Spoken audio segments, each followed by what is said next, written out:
Gender refers to the attitudes, feelings, and behaviors that a given culture associates with a person's biological sex.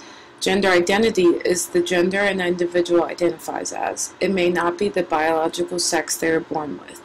Gender identity goes beyond the terms male or female.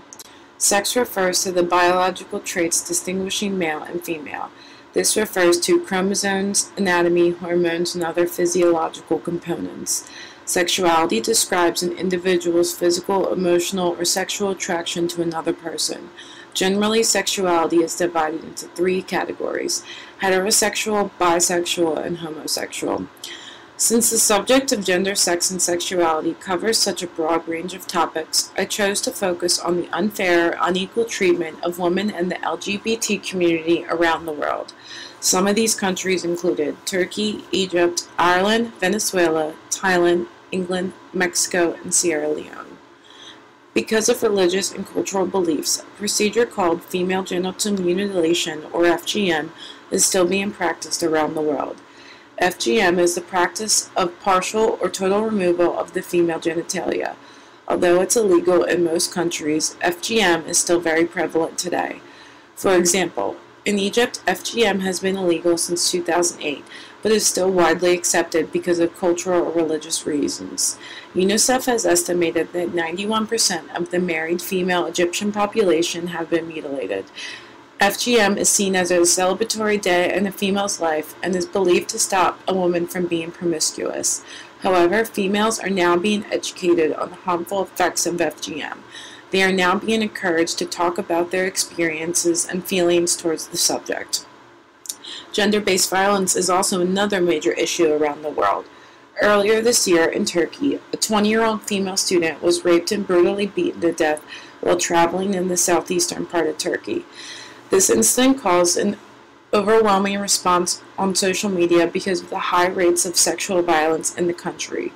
Women shared their stories all around the world with the hashtag #TellYourStory. Thankfully, there was some good news I learned this semester. In England, at an annual teachers' conference, they approved that students should be taught a positive representation of same-sex relationships in school sex education.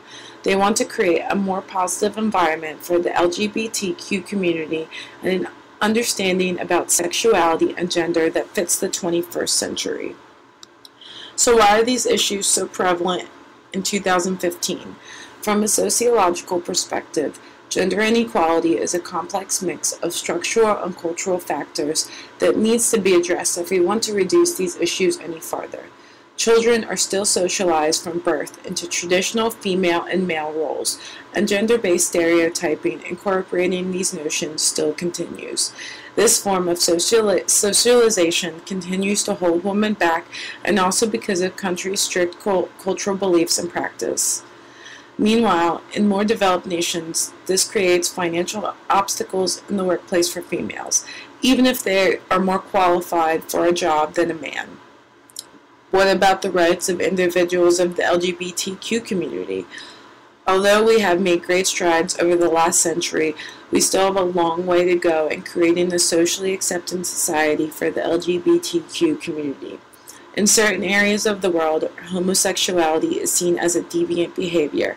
They are discriminated and targeted in homophobic violence. It is still seen as a crime in some countries, and you can spend time in prison or receive the death penalty for being convicted. As people, we should be able to choose who we want to love or who we want to identify as, without any consequences.